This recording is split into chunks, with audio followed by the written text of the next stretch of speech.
Hi, everyone, and welcome to another episode of If You Don't Have It, You Can't Sell It. Today, I'm joined by Craig Barnell from Fisher's Finery, and I'm Ryan Carbone of Inventory Optimizer. And today, we have a really interesting episode where we're going to be discussing an issue that has plagued many of the Amazon sellers out there, so much so that Amazon actually reached out to their community at a number of events to target and address this issue, which is advertising yourself out of stock. It doesn't help the platform. It doesn't help you as a seller. And really, they wanted to figure out a way to kind of put this message out there for everybody.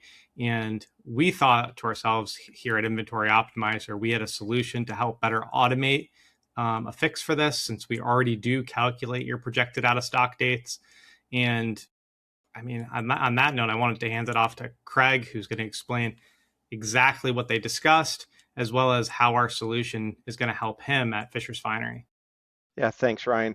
If you recall, it was May a year ago, just about, that I came back from that quartile meeting scale where Amazon advertising was in attendance, and it was incredibly impactful. It was a relatively small event. Quartile had hosted them around the country, and the one in LA, there were maybe 50 or 60 sellers at the most there, so it was a relatively small setting, which allowed for a lot of interaction. And one of the main topics that Amazon advertising covered, as you just mentioned, knowing your inventory. It makes no sense, even if your ACoS is wonderful. Let's say you've got a great product, it's a legacy seller, and you're around 15% ACoS, maybe 20, solid profit. But if your breadth of inventory is going to run out of stock before you replenish, why continue to advertise and build demand on a product that then is going to go dark? And as we've beat to death, if a child of a parent, if a child ASIN of a parent goes out of stock for more than 8 days, the value of those sales to the parent listing is removed. And so the listing placement drops precipitously. You can go from first page to fourth page. We've had that happen when on a couple of our parent products, the most important one or two children go out of stock. So uh, they circled back to, hey, know your inventory, order appropriately.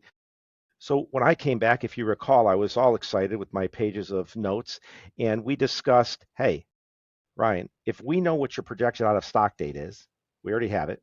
We know what product you've got on order, on purchase order. We know what's in AWD. We know what's in transit. We know what's in, that truck, this truck, that inventory, whatever.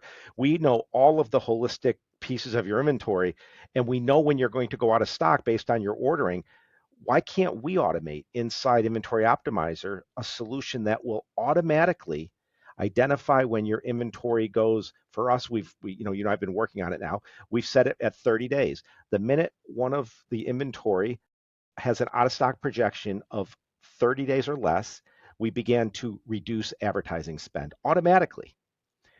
If it doesn't slow down enough, then we can accelerate the reduction or pause altogether all of the ad spend. It does a few things. One is it's going to slow down demand on that product that we don't want to go out of stock. That's a given.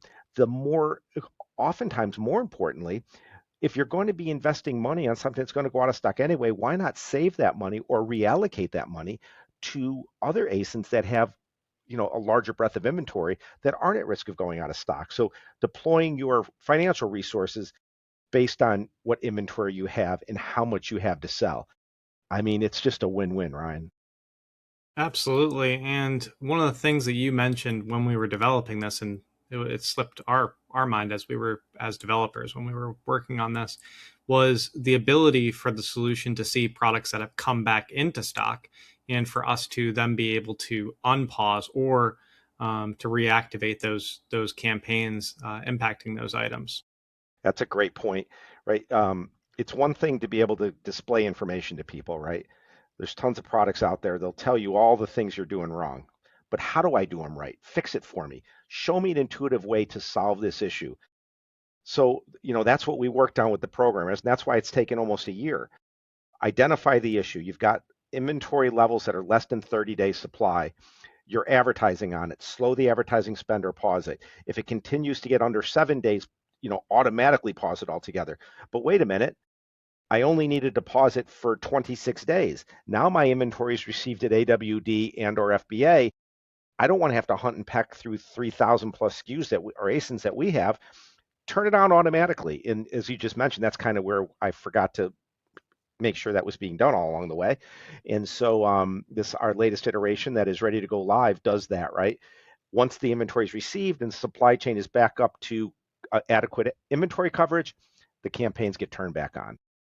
Absolutely. And if you're uncomfortable or you have other reasons as to why you'd want to have more manual interaction, we do still have that in our system as well. So we will notify you when you should pause these items, and you could go in and manually pause and unpause each campaign based on our recommendations, or just allow our system to handle it, or do a mix and match where you can have certain items on the automatic side and certain items on the manual side.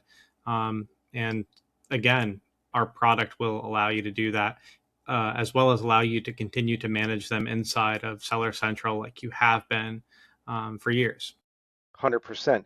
Ryan, it's worth putting out there now that in early May, we're going to be opening this product up for beta, and we'd love to have, maybe 10 potential Amazon sellers come on board and integrate their Seller Central account to Inventory Optimizer and become part of our beta testing group. Um, one of the ideas or the main input for how we develop this and move forward is really based on user input. And the more we can learn from different sellers, the better we can make the product serve the marketplace. Absolutely. Yeah. So anyone out there, please reach out to us. I'll have the contact information in the description of this video.